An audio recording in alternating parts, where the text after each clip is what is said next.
Good day, folks. This is Greg Judy at Green Pastures Farm. Today, Ike and I are down with a cow-calf herd, and we're down in what we call Yoder's Bottom. And I just saw this background. Ike, tell me what we're looking at here.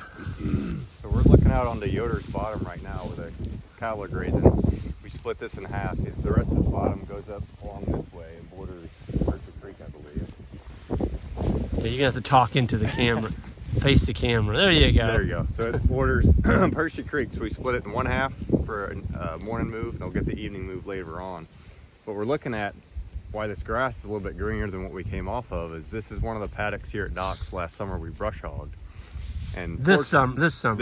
Yeah. Fortunately for us, we timed it perfectly to where we brush hogged this and got a couple of our summer rains finally came in August. Yeah, just blew it up. I mean, we couldn't have asked for better timing. Completely on accident. It just needed to be clipped down because the Yoder, the landowner, is a little picky about letting the forage get too tall and just wants it to have a neat appearance. So. Yeah, he didn't like the weeds and all that, and he's just concerned about brush. Yep.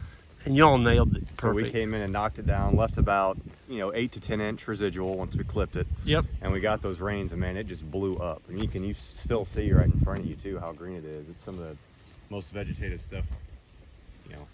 It's one of our prettier paddocks, for sure. In addition to the other areas on Docks we mowed before we got those rains, but it's really come back nice. And it's bottomland, so it's got a little bit better soil in it. Right.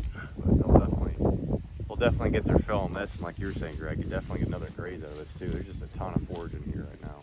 Yeah, so normally in the summertime, when we came through here, we'd have got 3 days out of this. There's about 20 acres down here. Oh yeah. Yep. But today, you all split it, so we have a morning move and an evening move. We're just going to get 2 moves out of it. And by doing that, we're ensuring that we're leaving a ton of residual for our winter grazing. Yep. What? Yeah, and we switched back to, I don't know when it was, 2-3 weeks ago, to our typical 2-a-day moves now that winter's coming on, because we're just not getting the regrowth that we were during the summer with our 3-day moves. So we've got some hard frost this week. Oh yeah. It looked like snow out here. Yeah, there's a couple times me and Jackson came. I was like, we're gonna wait about 30 minutes so this grass thaws out, so we're not crushing fresh forage when we drive over it. I did the same thing. I come over with the bowls I got over there. It looked like snow. I just waited for that sun to come up. Yep. And you get that sun on that frosted grass and that frost leaves, the cattle just eat it better. Oh yeah. And I've noticed when you drive on it, when it's got the frost on it, it kills it. Yeah, you can see right where you drove. Oh yeah, you can see some of the tracks too. Our main loop area coming in at the entrance of Docks where it's just been hit. It's like, well, you got to drive over something, so you graze them through it and then you drive on it. That's not right.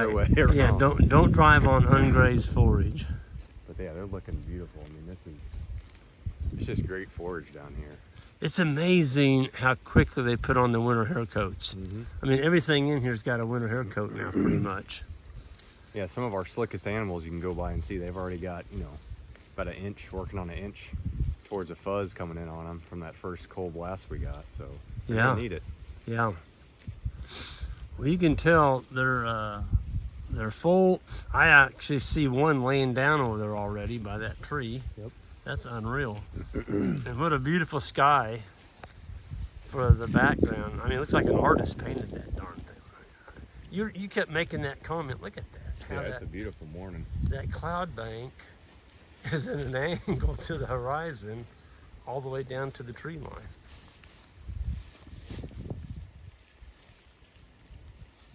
I don't know, it just doesn't get much better than this. We're in November 3rd. Yep.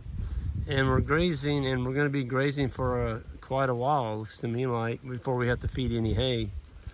And, that could change in 2 weeks if we get a 12-inch snow. Yeah. But right now, it looks awful darn good. Well, especially warming up next week for a few days, too. We'll see. That's going to be more typical. Well, they said we're going to hit 60, 65 to 70 degrees. It's Missouri. Yeah. Yeah, that's crazy. We got, we've got about, 10, 12 more days here on Docks, and we go to Judy Farm right around the time deer season opens. So, yeah, we're going to keep them moving, and once we get to Judy Farm, we've decided we're going to stay there and graze everything there, and whatever hay is on Judy Farm, we're going to feed, and then keep going from there. take it down. Yeah, and then we won't return to Judy Farm till spring flush. We got plenty waiting on us too at Judy's. Oh yeah, We're gonna get some good grazing. there's some out of good that. grazing over there. That's right. Well, I like the condition of our cattle. I mean, they're all got good weight on them. I think we're gonna have a good winter as far as wintering them. They're not gonna be losing too much weight, and yeah, they look good. We got plenty of hay waiting on them too. We figured that out the other day. So We do. We should have some hay left over, Yep. Unless we get an extremely bad winter. But I don't know. I don't think we're going to. is that Morty? That again? Morty went back Oh, through that gate over there. There he goes. We got one problem steer. He's like a little kid in a candy store. You give him a minute, he'll get in trouble. Seems like whenever he comes in, he gets ganged up on. He was getting headbutted over here for a little bit. He's like, all right, you guys don't want me, I'll go the I'll go the other way. That's And then right. I'll clean up. Yeah. He's our cleanup bird, leader follower. We just put Morty back there and let. Yep. Yep. Well, folks, I'm gonna go ahead and get out of here. Ike and I still need to go remove the bulls. Isaac's on vacation with his family in Michigan, and Jackson's on. He went to his National Guard training this weekend, and so it's Ike and I holding down the fort. And we're just thankful that it's a little bit warmer, and it doesn't feel quite so bad out here this morning.